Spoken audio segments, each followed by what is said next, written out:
This episode of ETC is brought to you by The Belko Experiment, in theaters March 17th. What's up, guys? Welcome back to TechNewsDay. Yeah, and we're trying a new angle on this set. We'll get it right eventually. Yeah, the other one looked like a green screen, but this one has depth. We swear it's real. Look. It's real. It's real. So just stop it. Anyway, if you already hate the idea of modern relationships and the various mobile apps that are used in order to find a significant other or just someone to fuck these days, well, we're sorry to say that it's not gonna get any easier for the ugly people. No.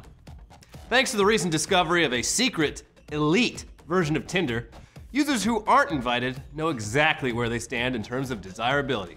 You're probably ugly, poor, and not famous. Which is a shock, I know, but the truth hurts. Apps like Tinder and OkCupid have been the go-to for this generation of people who aren't farmers, but still want to meet new people without having to either go to a bar and socialize or just muster up the courage to go up to someone and introduce yourself in any other number of social situations you might find yourself in.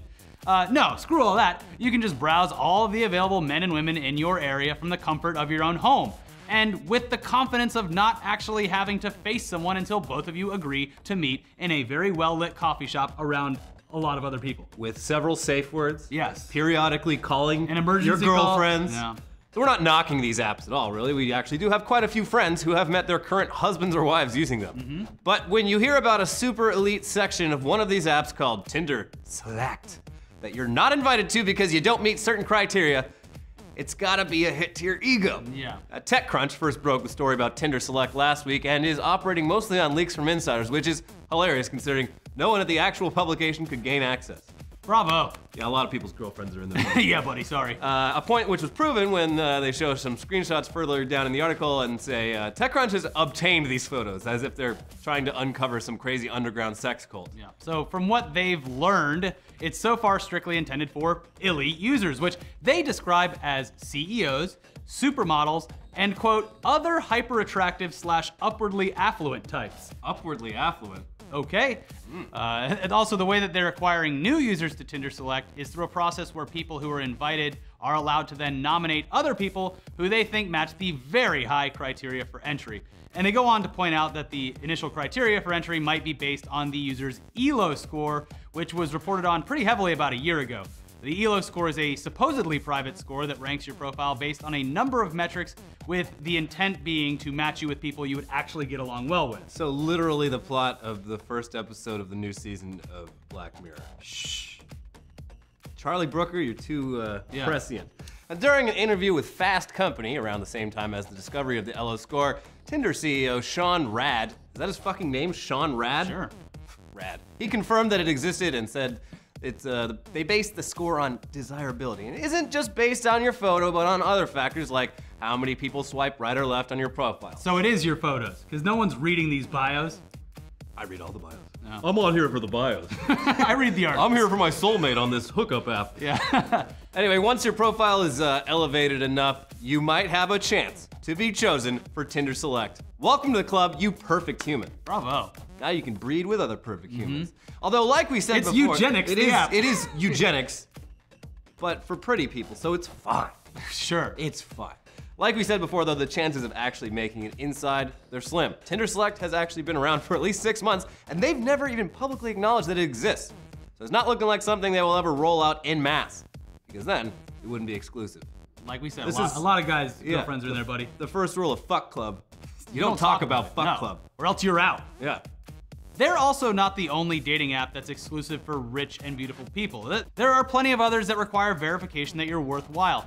Some that only allow people with cool jobs and quote, massive social media followings. I don't want to be there. One that bases your access entirely on your LinkedIn account. And of course, the previously mentioned Farmers Only, where an analyst is sent to your farm to verify how many acres you have and how many crops you're producing on a quarterly basis. And no, before you ask, Farming Simulator does not count. So it says here that you're growing arugula? Boo. Sorry, buddy. No farmers for you. So anyway, you're too ugly and poor to succeed in today's very aggressive and algorithmic dating scene. What now? Well, if you had a little money saved on the side, you might maybe have invested in some self-healing recently with the release of any number of connected sex toys. Just last week, we spoke about the seemingly pointless smart condom that wasn't actually a condom that can track your thrusts and how long you last. It's a cock ring. Yeah, it's a cock ring. There's no condom involved. Yeah. But there was also some smart orgasm tech for the ladies out there in the form of the Vibe, a wirelessly controlled line of vibrators which can be controlled via an app on your smartphone. Fun. Okay, you could also be really kinky with it and allow your partner to control your vibrator from literally anywhere in the world, in any hole in your body. That sounds pretty hot, right? Yeah, I put it in my mouth hole. I'm sure it works great, but that's not the problem. The problem is that because of its smart connectivity, the company behind the product may have had access to your private sex life. Whoops. In a lawsuit filed last September, users are claiming that not only did the app related to the sex toy collect the owner's email addresses, but also collected info on, quote, how often it was used and with what settings, which then could be linked together with that email to give a report on a person's activity with the device. Wow, Jill. Looks like you jilled off at least 10 times this past week. That's crazy. Anyways, we're gonna send this to your boss. The lawsuit also states that, quote, customers' email addresses and usage data were transmitted to the company's Canadian servers. The lawsuit alleges that when a Vibe was remotely linked to a partner, the connection was described as secure, but some information was also routed through WeConnect and collected. All this just further drives home the point that, essentially everything you do through a smart device or anything connected to the internet is most likely being tracked, and everything you're being doing is being tracked, and it would be safe to assume the only way to truly not be at risk is to just stop using these products, move into the woods, cook your own food, take my male vitality pills, damn it. I'm moving to Idaho, and I'm gonna dig a hole and put a shipping container in there. And I'm not gonna pay my taxes. Yeah, take that, government. No. But anyway, who are we kidding? Wireless vibrators sound awesome, so who knows? And who cares? Yeah. If we're all jacking off, no one's feeling guilty about it. Exactly. It's 2017. Yeah. I'm just worried about my microwave releasing the video of me trying to figure out how to update its clock after daylight savings time. Those microwaves are notorious. They're spy machines, essentially. If I'm gonna put a camera and a microphone in someone's house, I'm gonna put it in their microwave. Yeah. Everyone just hangs out by their microwave all the time. Not gonna put it in their office, not in their bedroom, not in the bathroom. Microwave. Microwave is the home water cooler. Everyone gathers around it to tell vital information related to their lives. He's eating Hot Pockets again. Realistically, it's the saddest point in anyone's life. It's like, here he is reheating some fucking Thai food. Oh, yep, he bit it, and it was not cool enough. Gross. In other news that will either upset or relieve some users, a study released by the University of Southern California claims that 48 million Twitter users are actually nothing more than bots created for any number of reasons. That number accounts for up to 15% of the site's entire user base, so definitely not some isolated problem. Although recently it does seem like they've been actively taking steps to reduce the amount of spam that you see. There are also some useful bot accounts out there, like Earthquake Bot, for example, which lets people in California know instantly whether what they just felt was an actual earthquake or if they're just really fucking stoned at the time. It's very useful. Of course, there are plenty of malicious bots out there too, like ones that spread actual fake news and ones that reply with links to potentially harmful sites. Although recently, at least, these bots have brought in some form of entertainment, at least when they're trying to convince you to have sex with them by simply clicking a non-suspicious at all hyperlink. Luckily, even the horniest basement dwellers would have to be incredibly stupid to fall for sexually enticing links when the convincing argument is so obviously tweeted by a poorly written algorithm from another country with most likely very little knowledge of English. You like my ass? Have sex me now? Well, here's just a few great examples of real women who want to fuck you right now. In your area. Want Volgo, young man? Meet me here. Somebody, push me on a dick, please. I like that. God, how I want to feel the cock inside yourself. Let's have a chat. I miss your dick. I learn here. Want to fondle me? Push, don't be shy. I've gotten that one for sure. Yeah. I want to take my virgin? Go to the link. How could you not click those? I don't know, I mean. I think that everyone who's clicking these is obviously getting laid. Obviously. We're the only ones out here using wirelessly connected orgasm machines. The rest of these people are getting laid. Yeah. It's just suspicious enough to work. Yeah. It's like when they're like, hey, wake up, sheeple. We're giving away free boats, and like, I don't know, it seems like a police sting operation. Yeah. Nope, everyone got a boat. There goes your neighbor. But now, before Phil gets in here to get you all riled up and angry, let's switch over to a little bit of positivity in the tech world this week, because Elon Musk, the man who we all know was exiled from his home planet Mars and is on a bloodthirsty quest to return using only technology that he can develop on Earth so that he can get vengeance on those who would cast him out. He has a lot more going on than just that, and he's going to try to solve an energy crisis that's popped up in southern Australia. Or your energy is free! I won't be beat. That Mars shit is an actual theory, look it up. Recently, the southern region of Australia has been hit with blackouts because of demand on their grid due in part to the shutdown of a power plant. And Elon Musk has seen this as a challenge to compete and a way to drum up some great PR for Tesla. Yeah. So just about a week ago, Tesla's VP for energy products stated to an Australian financial publication that Tesla could install the 100 to 300 megawatt hours of battery storage within 100 days. This resulted in another tech CEO from Australia asking Musk directly if it were actually possible, to which Musk replied, "Tesla will get the system installed and working 100 days from contract signature, or it is free." That's serious enough for you? And that obviously got the attention of numerous Australian politicians who seem keen on taking Musk up on his offer. So far, nothing is set in stone, it's still developing, and the bet only gets started once the contract is signed. So it will be interesting to see if the Australian government and Tesla can head into this challenge and garner positive results, no matter what the time limit, because this is a great proof of concept for them. I believe they did the one in California in 90 days. Yeah. Something like that. Yeah. So there you go. Anyway, now we've got to give you a quick word from this week's sponsoring advertiser, HostGator. If you're looking into building your own website, HostGator has all the tools that you'll need to build it and host it. Their drag and drop website builder and mobile-friendly templates make it easy to create a great-looking website fast. HostGator doesn't cap the amount or size of files directly pertaining to your website, and you can even create as many email addresses and forwards as you need. They've also got 24/7, 365 support available to assist you via live chat or email anytime you've got questions, and they give you a nice jumpstart for advertising with $100 worth of credits in Google AdWords. And if you give it a shot and you're not completely satisfied, simply cancel within 45 days for a full refund.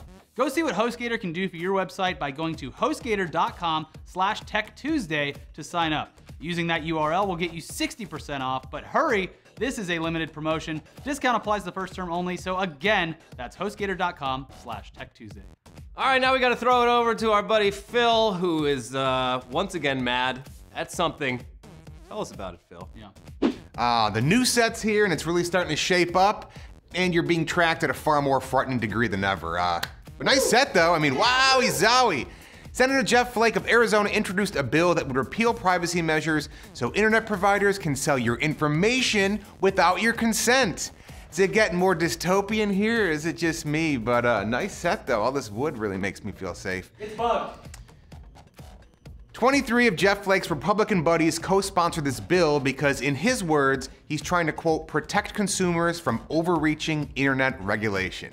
Now, what would you guys say that I bitch about more than anything else on the show? Surely it's not the nice new set. No, I'm always bitching about things that we need in place, like more, quote, overreaching internet regulation to protect us from these insane companies. Look, these companies will do anything to make more money, and this new law will allow them to sell your social security number, your child's health information, and most importantly, your browsing habits. Do me a favor, open up your browsing history. Now scroll down and tell me how quickly you hit something embarrassing or incriminating or something you just don't want sold to literally any company out there. I'm sure you hit it pretty quickly. Now you might come back and be like, Phil, who cares if someone knows my anonymous browser history from looking up butt warts and WebMD? Let me tell you, this here is Twitter's Audience Insights page. I, like me personally, Phil, can access the collective information of my followers and find out how many of you own a house or like to eat fast food or are using Verizon. And you're probably like, I didn't tell that shit to Twitter. Well, Twitter's only one piece of the puzzle. Twitter finds out a little bit of stuff about you and they sell it to a company. Then Facebook finds out a whole lot more and they sell it to a company. And then Google, who just, if you use them, may have access to every email you've ever sent and every search you've ever done, they sell it too. And when you take all that information from all those different sources and you smush it together, you can paint a terrifyingly accurate portrait of who a person is, what they do, where they do it, and when. And maybe a health insurance company wants to buy that info in the future and could theoretically be like, nah, we know you order vapes and look at weird porn and have bad eating habits, so no health care for you, you get to die. That's one small theoretical example of how this is the shitty domino set up by the current administration so their rich friends can make more money selling your information and eventually have a means to find out more information on everyone. Even your grandma, even if she's just like binging to get recipes. She's on like w.bing.recipes. And incognito mode won't save you on this one, Kimosabi. So either submit to your overlords and stop searching for anything you don't want Big Brother to know about, or cross your fingers and keep buying your weed vapes and used panties online. And that's a Rap Fact. On a new set! He did the thing! And don't Google Rap Fact or else they're gonna know you did and be like, he likes Rap Facts. Do porno. Ooh. Rap Fact. All right, thanks, Bill. And now for a few more tech squirts before we get out of here. There are two pretty significant updates this week on the topic of self-driving cars, which is an industry that is booming and growing way faster than any of us probably expected. And thanks to a recent partnership between Intel and a company called Mobileye, Intel just decided to go ahead and buy out the company in a $15 billion deal. So according to Engadget, Mobileye and Intel were working on BMW's iNext self-driving platform, but that the tech could be used by any automaker. So this is a great thing for them. Mobileye used to work with Tesla, and then they... No, I think Intel used to work with Tesla, and then they had a problem with Mobileye was they were making some of the parts, and then during that whole controversy over that one guy dying, something, I don't know. They're not... Whatever.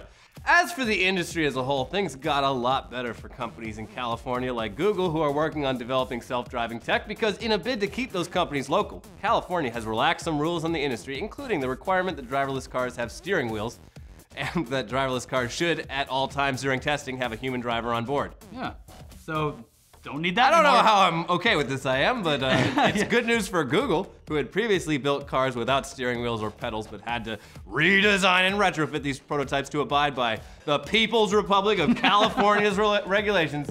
Yeah. Either way, I'm sure we can all agree that we're very excited for the first driverless car to be involved in a classic California high-speed pursuit one day in the very near future, with the rate that these things are being developed. Yeah. Who's gonna be the next OJ? Only time and science will tell. Or you're just sitting in it and you're like, I don't know, the car was in the pursuit. It wasn't me. Elon Musk. Wasn't me. Anyways, moving on. If you're on a Windows machine, specifically Windows 10, you already know how frustrating it is that Microsoft is constantly trying to get you to use their own products and services over anyone else's, and that it's only made worse by their ability to push shit like this because you're using their operating system. Well, apparently things are getting even worse because now if you pull up the very vital and completely necessary File Explorer, you're probably gonna see an ad. Oh! An ad in a file browser. This is what it's all come to. This is the Ryanair of operating systems. Yeah. Ugh. So obviously this is an ad for one of Microsoft's own products, OneDrive, which we have here and I've never used once. Nope.